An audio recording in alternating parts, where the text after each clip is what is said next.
मेरा नाम नंदिनी है। मैं एक मिडिल क्लास फैमिली से बिलोंग करती हूँ। मैं जब 7 साल की थी तब मुझे मेरे पिताजी इस दुनिया से छोड़कर चले गए थे और अभी 2 साल पहले ही मेरी माँ की भी मौत हो गई थी। मेरी उम्र 20 साल है जबकि मेरी बहन की उम्र 25 साल है।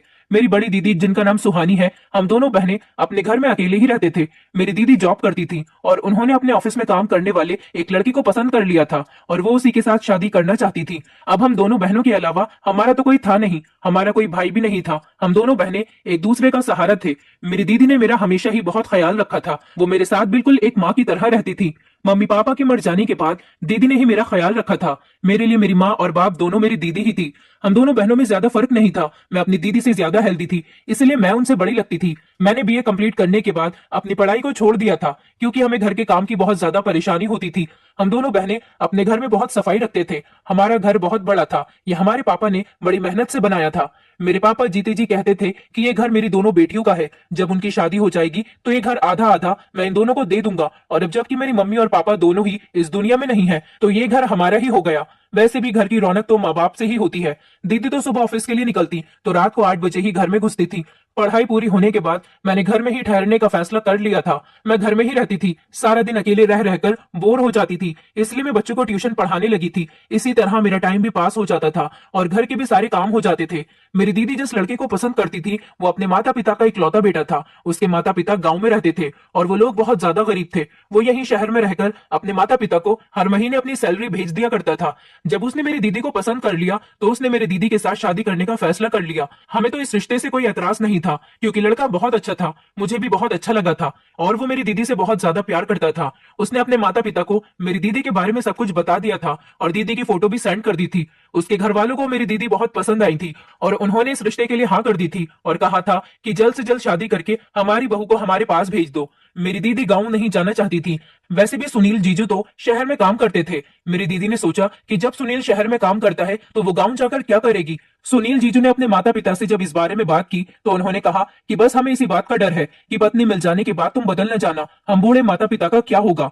मेरी दीदी ने अपने सास ससुर से बात की और उन्हें भरोसा दिलाया कि वो कभी उनसे उनका बेटा नहीं छीनेंगी। जो हक वो अपने माता पिता को पहले से ही देता आया है, शादी के बाद में भी वही हक देगा क्योंकि हम दोनों बहनें भी तो बेसहारा हैं और बिना माता पिता की जिंदगी गुजार रहे हैं। हमसे ज्यादा माता पिता की अहमियत शायद कोई नहीं समझ सकता। सुनील जीजू के माता पिता को मेरी दीदी की ये प्यार भरी और समझदारी भरी बातें बहुत पसंद आई थी। वो लोग छुट्टियों में हमारे घर पर आ गए थे और इसी तरह से सुनील जीजू और सुहानी दीदी की शादी हो गई। शादी ज्यादा धूमधाम से नहीं की गई थी क्योंकि फालतू का खर्च ही होना था। ना तो सुनील जीजू के ज्यादा रिश्तेदार थे और ना ही हमारे इस दुनिया में कोई था, इसलिए हमने बहुत ही सिंपल तरीके से शादी कर ली थी।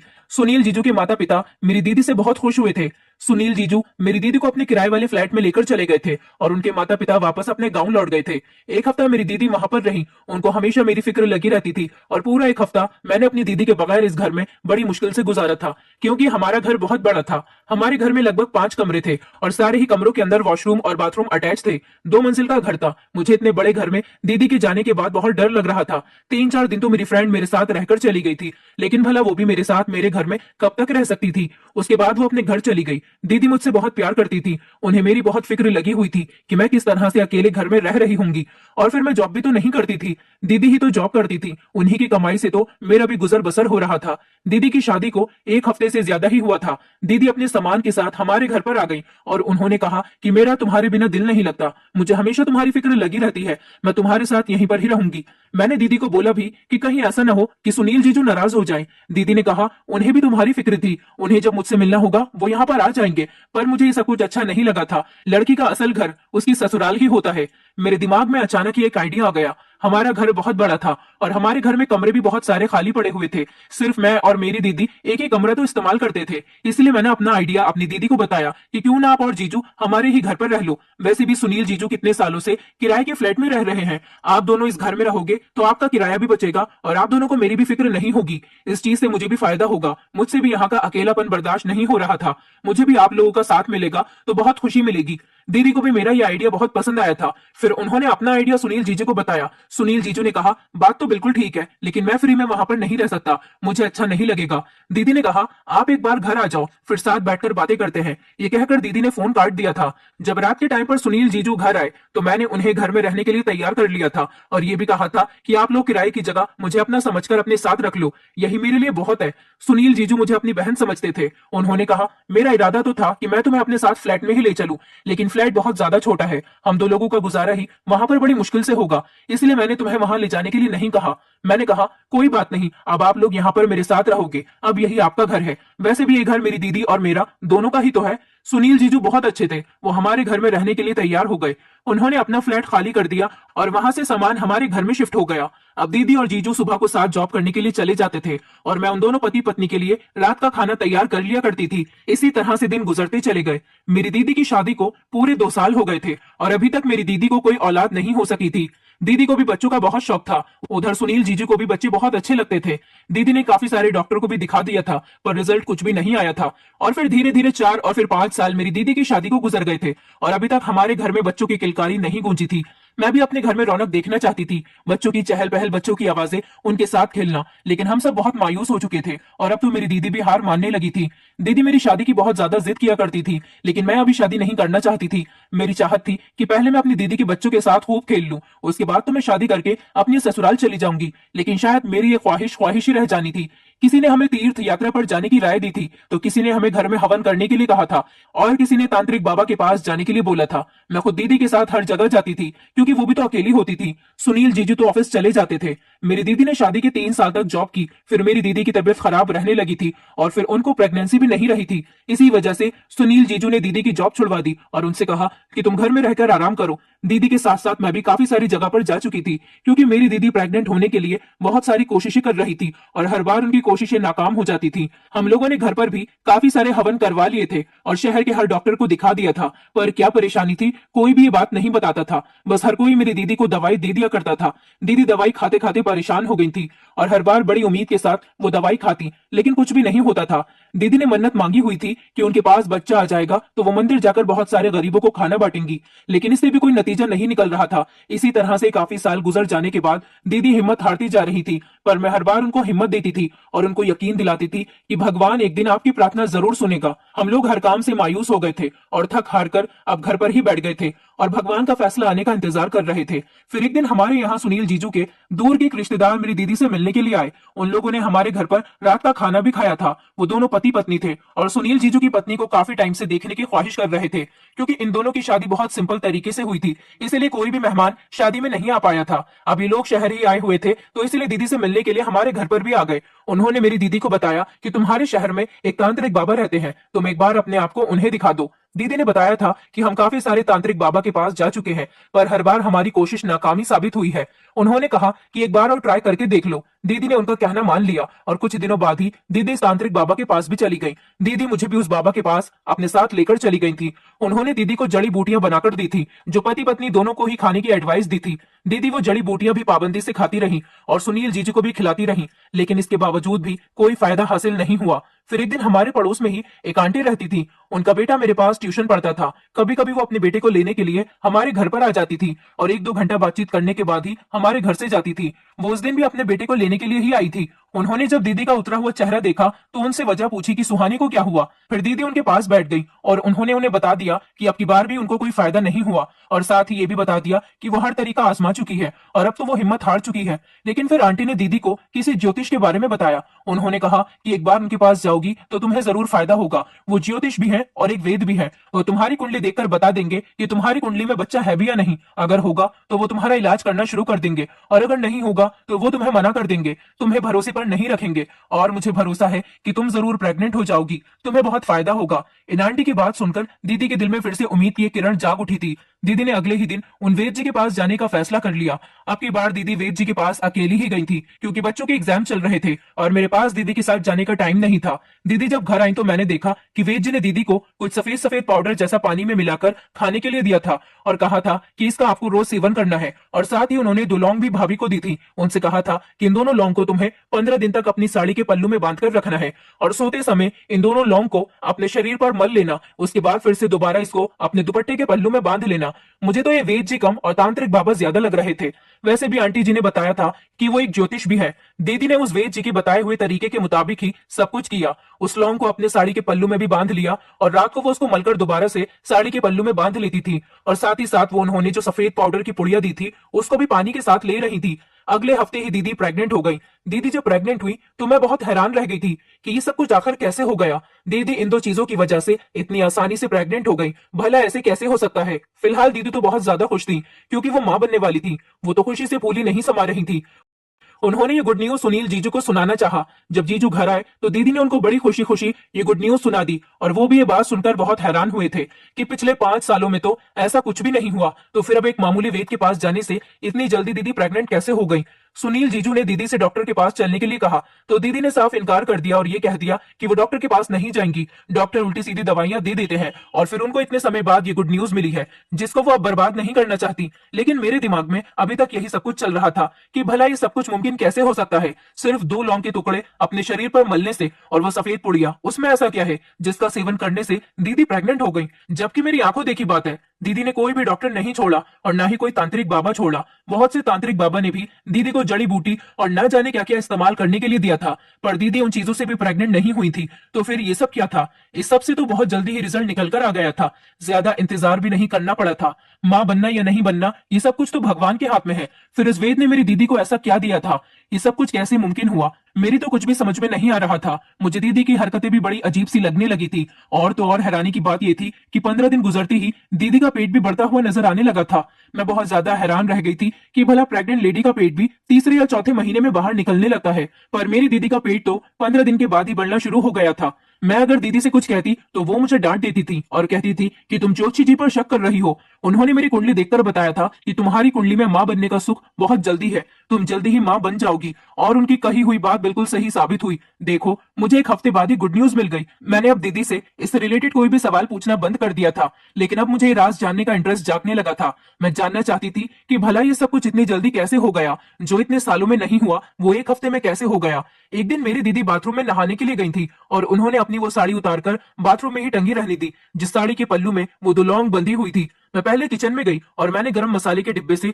2 लौंग निकालकर अपने हाथ में रख ली और फिर व्हाइट सोडा निकाला, उसकी कुछ पुड़िया बनाई और जाकर दीदी की असली वाली पुड़िया अपने पास रख ली और वो व्हाइट सोडे वाली पुड़िया से बदल दी। उसके बाद मैंने जल्दी से बाथरूम में जाकर दीदी की साड़ी के पल्लू में किचन से लाई हुई लौंग उनके पल्लू में बांध दी और जो लौंग उनके पल्लू में पहले से ही बंधी हुई थी वो अपने पास रख ली। मैंने वो पुड़िया पानी के साथ ली और उसके बाद वो लौंग भी अपने दुपट्टे के पल्लू में बांध ली। मैं भी देखना चाहती थी कि आखिर इतनी जल्दी असर कैसे होता है। मुझे पता था कि मेरे ऊपर तो कोई असर हो ही नहीं सकता था क्योंकि मैं तो शादीशुदा भी नहीं थी। ये सब किए हुए मुझे लगभग 4-5 दिन हो गए थे और मुझे कुछ भी नहीं हुआ था। मैं बहुत ज्यादा बेफिक्र हो गई थी और समझ गई थी कि ये ज्योतिष मेरी दीदी को बेवकूफ बना रहा है। मैं यही सब कुछ सोच रही थी। रात का टाइम था और फिर मैं सो गई। जब सुबह मेरी आंख खुली तो ये देखकर मेरे पैरों तले से जमीन निकल गई कि मेरा पेट दीदी की तरह बड़ा हुआ था। इसका मतलब मैं भी प्रेग्नेंट हो गई थी। मैं बहुत परेशान हो गई थी कि मेरे पेट को अचानक क्या हो गया। मेरा पेट बिल्कुल प्रेग्नेंट लेडी की तरह हो गया था। मैं परेशान थी कि मेरी तो अभी तक शादी भी नहीं हुई, फिर मैं प्रेग्नेंट कैसे हो सकती हूँ। मैं अब बिल्कुल प्रेग्नेंट औरत की तरह लग रही थी। अब मैं दीदी और जीजू के सामने भी नहीं आती थी और मुझे रह रहकर यह ख्याल आ रहा था कि मैं दुनिया वालों से कैसे नजर मिलाऊंगी। कोई भी मेरी बात पर यकीन नहीं करेगा। मैंने बच्चों के पेरेंट्स को भी फोन करके मना कर दिया था कि वो ट्यूशन पढ़ने के लिए ना आए। मैं कुछ दिनों के लिए कहीं बाहर जा रही हूँ। बच्चों से तो मेरी जान छूट गई थी, लेकिन जो घर के लोग थे उनसे मैं अपनी जान कैसे छुड़ाती। मैं सारा दिन अपने कमरे में ही रहने लगी थी। अपना पेट भी सबसे छुपा कर रखती थी। जैसे जैसे दिन बीत रहे थे मेरा पेट भी बाहर निकलकर चला जा रहा था और इसी तरह का पेट दीदी का भी हो रहा था। उनका पेट बढ़ना तो प्रेगनेंसी की निशानी था, पर भला मेरे साथ ये सब कुछ क्या हो रहा था। मुझे कोई देख न ले इसलिए मैं कमरे से बाहर भी नहीं निकलती थी। दीदी जब मुझे किसी काम के लिए आवाज लगाती तो मैं कोई ना कोई बहाना बनाकर बाहर ना आने पर उनसे इनकार कर दिया करती थी। जीजू भी दीदी से मेरे बारे में पूछते थे कि नंदिनी कहीं दिखाई नहीं दे रही। आजकल वो मुझसे बातचीत भी नहीं करती है।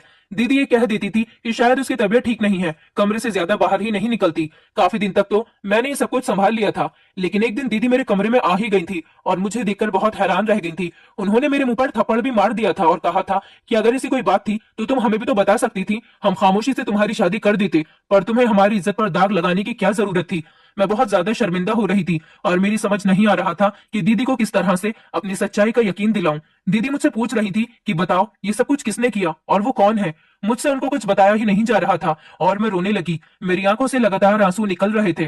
दीदी के बहुत ज्यादा जिद करने पर मैंने उनको बताया कि आपको जो पुड़िया वाली दवाई वेद जी ने दी थी और जो लौंग आपके पल्लू में बांधने के लिए दी थी, वो लौंग मैंने आपके पल्लू से चोरी करके अपने पल्लू में बांध ली थी और आपकी पुड़िया वाली दवाई को भी मैंने बदलकर असली वाली पुड़िया की दवाई को खा लिया था। मैं ये जानना चाहती थी कि आप अचानक इतनी जल्दी प्रेग्नेंट कैसे हो गई थी। बस इसी सब की वजह से मेरा पेट बाहर निकल आया। दीदी मैं आपसे हाथ जोड़कर रिक्वेस्ट करती हूँ कि अपनी बहन पर भरोसा रखो। आपकी बहन ने कभी कुछ भी गलत करने के बारे में सोचा तक नहीं। जो मैं बता रही हूँ वही सच है। यही वजह है कि मेरा पेट प्रेग्नेंट लेडी की तरह लगने लगा। दीदी को भी ये सब कुछ सुनकर बहुत हैरत हुई थी कि मैं तो शादीशुदा भी नहीं थी, फिर मेरे साथ ऐसा कैसे हुआ।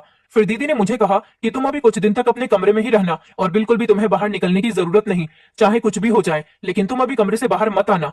मैंने दीदी से कहा अगर घर पर कोई आ गया और उसने मेरे बारे में पूछा तो। दीदी कहने लगी मैं उन्हें खुद संभाल लूंगी। मैंने दीदी की कही हुई बात पर यकीन कर लिया था। मुझे अपने ट्यूशन के बच्चों की छुट्टी करते हुए काफी दिन हो गए थे, इसलिए उनके पेरेंट्स का आना जाना हमारे घर पर लग रहा था और वो मेरे बारे में पूछ रहे थे। दीदी ने काफी लोगों को तो ये कहकर रवाना कर दिया था कि मैं शहर से बाहर गई हुई हूँ, कुछ दिनों बाद ही वापस लौटूंगी। कोई भी घर पर आता था तो मैं अपने कमरे से बाहर ही नहीं निकलती थी, लेकिन भला ये राज कब तक छुपता, कभी ना कभी तो सबके सामने आना ही था। और फिर एक दिन आ भी गया था। एक दिन फिर से एक बच्चे की मम्मी हमारे घर पर आई, लेकिन वो तो हमारे घर पर जमकर ही बैठ गई थी। दीदी ने उन्हें बताया और उनके सामने चाय नाश्ता भी रख दिया। अब वो दीदी से बातें कर रही थी कि अचानक उन्हें हमारा पूरा घर देखने का ख्याल आ गया।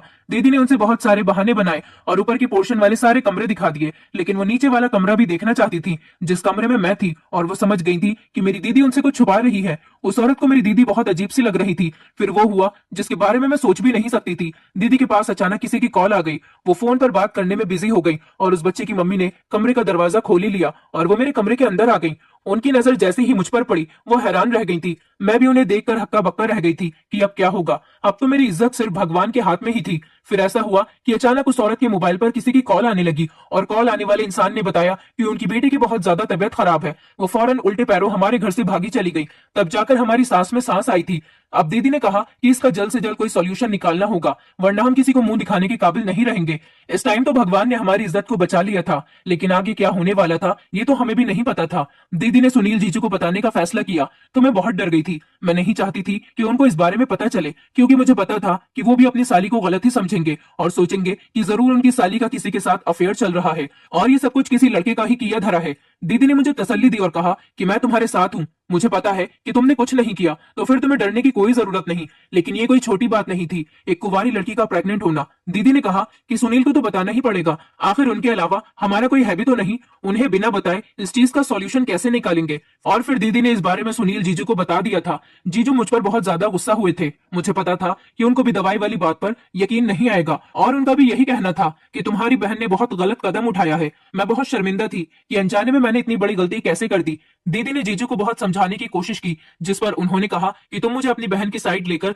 बेवकूफ बनाने की कोशिश कर रही हो, और उन्होंने दीदी की किसी बात पर यकीन नहीं किया। जीजू हम दोनों बहनों से बहुत ज्यादा नाराज हो गए। अब दीदी ने जीजू से कहा था कि डॉक्टर के पास चलते हैं, जरूर हमें इस प्रॉब्लम का सॉल्यूशन मिल जाएगा। लेकिन जीजू ने इस बात का कोई जवाब नहीं दिया और वो अपने कमरे में चले गए थे और मैं भी अपने कमरे में चली गई थी और बहुत रोई थी कि ये सब कुछ मेरे साथ क्या हो रहा है। मैं जीजू की नजरों में भी गिर गई थी। मैंने जीजू को अपना भाई मान लिया था और उनको मेरी बात पर यकीन करना चाहिए था, बल्कि इस परेशानी के कड़े वक्त में उनको मेरा साथ देना चाहिए था, पर वो तो नाराज ही हो गए थे। मैं उनसे नजरें मिलाने के काबिल नहीं रही थी। जीजू मुझे जब कमरे से बाहर देखते तो दीदी पर गुस्सा करते थे और उनसे कहते थे कि अपनी बहन को कमरे के अंदर लेकर जाओ, मुझे इसकी शक्ल भी नहीं देखनी। जब मैं घर आया करूं तो ये मेरे सामने ना आया करे। दीदी ने रात के टाइम पर जीजू को सब कुछ समझाया था कि वो लड़की है, हमें उसका साथ देना चाहिए और उसकी परेशानी को दूर करना चाहिए, वरना उससे कौन शादी करेगा। फाइनली जीजू मुझे डॉक्टर के पास ले जाने के लिए तैयार हो गए थे, लेकिन जीजू ने दीदी से सख्ती से मना किया था कि दिन के टाइम पर तुम इसे अपने साथ घर से बाहर लेकर मत निकलना, मौका देखकर ही तुम इसे डॉक्टर के पास लेकर जाना।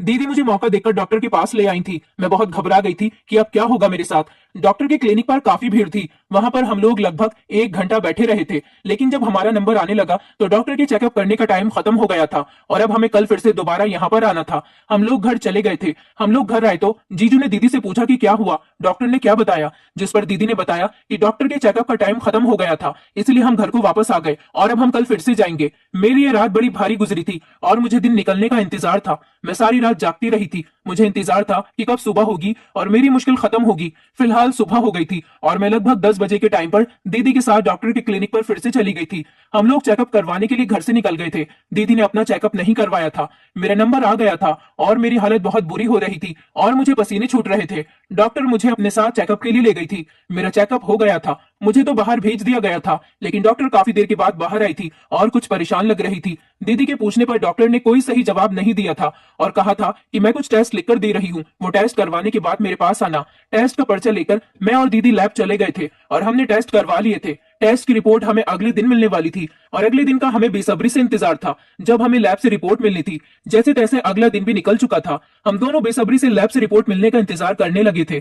दोपहर के 2 बजे मैं और दीदी लैब चले गए थे। वहां से रिपोर्ट्स लेकर हम फौरन डॉक्टर के पास चले गए। डॉक्टर ने रिपोर्ट देखी और बताया कि ये प्रेग्नेंट नहीं है, सिर्फ पेट में इंफेक्शन हो गया है, जिसकी वजह से पेट फूल गया और पेट के चारों हिस्से पर चर्बी जम गई है। ये बात सुनने के बाद मैंने तो सुकून का सांस लिया था। मैं बहुत ज्यादा बेफिक्र हो गई थी कि चलो अच्छा है, जैसा मैंने सोचा था वैसा कुछ भी नहीं है। डॉक्टर की बात सुनने के बाद दीदी ने अपना चेकअप करवाया, क्योंकि अब दीदी को गड़बड़ महसूस होने लगी थी। जब दीदी का चेकअप हुआ और अगले दिन दीदी की भी रिपोर्ट्स मिली तो दीदी के तो पैरों तले से जमीन निकल गई थी कि दीदी भी प्रेग्नेंट नहीं है, बल्कि उनका पेट भी मेरी तरह इन्फेक्शन की वजह से ही फूल रहा है। दीदी को अभी यकीन हो चुका था कि वो वेद एक फ्रॉड आदमी है और लोगों को पैसों के नाम पर ठग रहा है, बल्कि अपनी दवाई से वो लोगों के पेट में बीमारियां पैदा कर रहा है। दीदी मेरे सामने बहुत शर्मिंदा हो गई थी। ये बात जब जीजू को पता चली तो वो भी बहुत अफसोस में चले गए थे और उन्होंने मुझ पर जितना भी गुस्सा किया था उसके लिए वो मुझसे माफी मांगने लगे। दीदी ने भी मुझसे कहा था कि मैं भी इतनी समझदार होने के बावजूद भी एक वेद और ज्योतिष जैसे आदमी पर भरोसा कर बैठी। उस आदमी की उस पुड़िया वाली घटिया दवाई की वजह से हम दोनों बहनों के पेट में इंफेक्शन हो गया था। इस चीज का ट्रीटमेंट तो हमारा शुरू हो गया था। वो आदमी इस तरह से न जाने कितने लोगों को बेवकूफ बना रहा था और उनके पेट में बीमारियां पैदा कर रहा था। मेरी दीदी और जीजू ने मिलकर उस फ्रॉड वेद के खिलाफ पुलिस में केस दर्ज कर दिया। पुलिस ने उसको और उसकी टीम को अरेस्ट कर लिया था, क्योंकि ऐसी न जाने कितनी औरतें थी जो इस आदमी की घटिया दवाई का शिकार हो गई थी। मेरी दीदी ने भी ये सब कुछ इसलिए किया था क्योंकि वो प्रेग्नेंट नहीं हो पा रही थी और औलाद की खातिर तो औरत सब कुछ कर गुजरने के लिए तैयार हो जाती है। मेरी दीदी ने भगवान से मांगने के बजाय ऐसे लोगों पर भरोसा किया था जिसके हाथ में कुछ नहीं होता और जिन्होंने सिर्फ मेरी दीदी से पैसे ही लूटे थे। मेरी दीदी ने काफी दिनों तक प्रार्थना की और अपनी औलाद के लिए रोती रही। आखिरकार भगवान ने उनकी प्रार्थना सुन ही ली और इस हादसे के लगभग 6 महीने बाद मेरी दीदी प्रेग्नेंट हो गई थी और पूरे 9 महीने होने के बाद मेरी दीदी ने एक प्यारे से बेटे को जन्म दिया। मेरी दीदी और जीजू बहुत ज्यादा खुश थे और अपने बेटे को देखकर फूले नहीं समाते थे। फाइनली मेरी गोद में मेरा भांजा आ गया था और मैं उसे बहुत प्यार करती थी। मेरी दीदी ने कहा था कि अब बस तुमने अपना भांजा भी देख लिया और अपनी गोद में भी खिला लिया, अब 1 साल के अंदर अंदर तुम्हारे लिए अच्छा सा रिश्ता देखकर तुम्हारी शादी कर देंगे। मुझे और क्या चाहिए था। मेरी दीदी अपनी जिंदगी में खुश हो गई थी। बस उन्हें ये देखकर मैं भी खुश हो गई थी। भगवान ने हमें एक बहुत बड़ी प्रॉब्लम से निकाल दिया था। यही हमारे लिए सब कुछ था। मैं आप लोगों से रिक्वेस्ट करना चाहती हूँ कि ऐसे ढोंगी लोगों का शिकार ना हो और बिना किसी भी इंक्वायरी के उनकी उल्टी सीधी दवाइयां ना खाएं। जैसा हमारे साथ हुआ ऐसा आपके साथ भी हो सकता है। ऐसा आपके साथ भी हो सकता है। ऐसे लोगों और फ्रॉड लोगों की दवाइयां खाने से बेहतर है कि आप भगवान के आगे बैठकर प्रार्थना करें, उस ऊपर वाले से मांगे जो किसी को निराश नहीं करता और ना ही किसी की प्रार्थना को रद्द करता है। उसके घर में देर है पर अंधेर नहीं, वो सबके सुनने वाला है। इसलिए मैं आप लोगों से कहना चाहती हूँ कि फ्रॉड लोगों से बचकर रहें और अगर आप लोगों को अपने आसपास ऐसा लगता है कि ऐसे फ्रॉड लोग हैं जो लोगों को तरह तरह के झूठे झांसे देकर लूट रहे हैं, तो ऐसे लोगों के खिलाफ कार्यवाही करें और उन्हें अपने एरिया से भगाने की कोशिश करें ताकि वो और लोगों को बेवकूफ न बना सके। दोस्तों, उम्मीद करती हूँ आपको हमारी कहानी पसंद आई होगी। कहानी पसंद आई है तो वीडियो को लाइक करें, चैनल पर नए हैं तो चैनल को सब्सक्राइब करें और हाँ, नोटिफिकेशन बेल को जरूर दबाएं ताकि अगली अपडेट सबसे पहले आपको मिले।